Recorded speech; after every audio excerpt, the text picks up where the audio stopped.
Ian Brady of the Moors Murderers, was he a member of the aristocracy? This is something that's been bothering me for a while about this guy.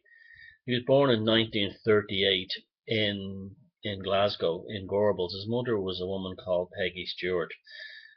She never revealed who his real father was.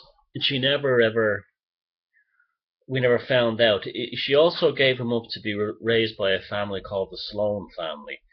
Now, you do get working class people who do have kind of like eccentric tastes, or what I should say, like bohemian taste. But he was very unusual for his time.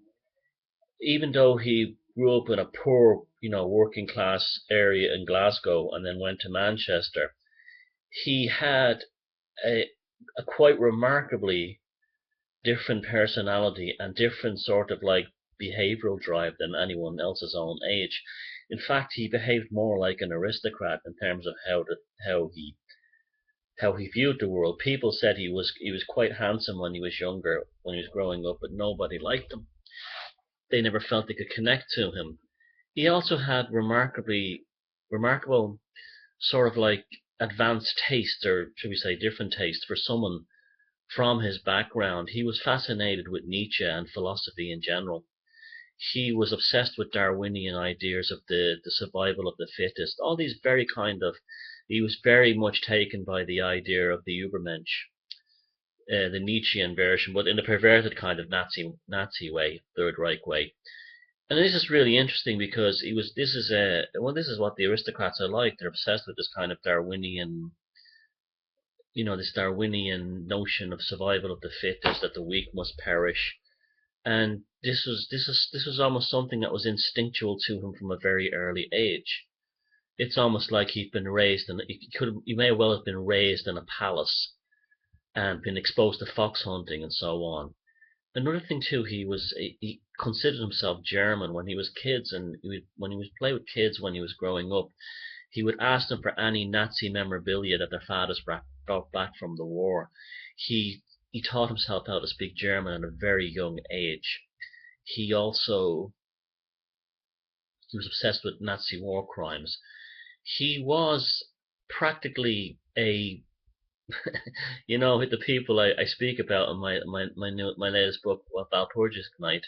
He was basically an Anglo-German sadistic aristocrat from Gorbals in Glasgow, and we don't know who the father is, and this is what's kind of troubling me. Another thing too is when he began his relationship with uh, Moira Hindley, they were actually could have been classified as an almost bohemian, cool couple. They were they were into photography, they were into art, they were into philosophy. Now they were also into the Nazis and stuff like that.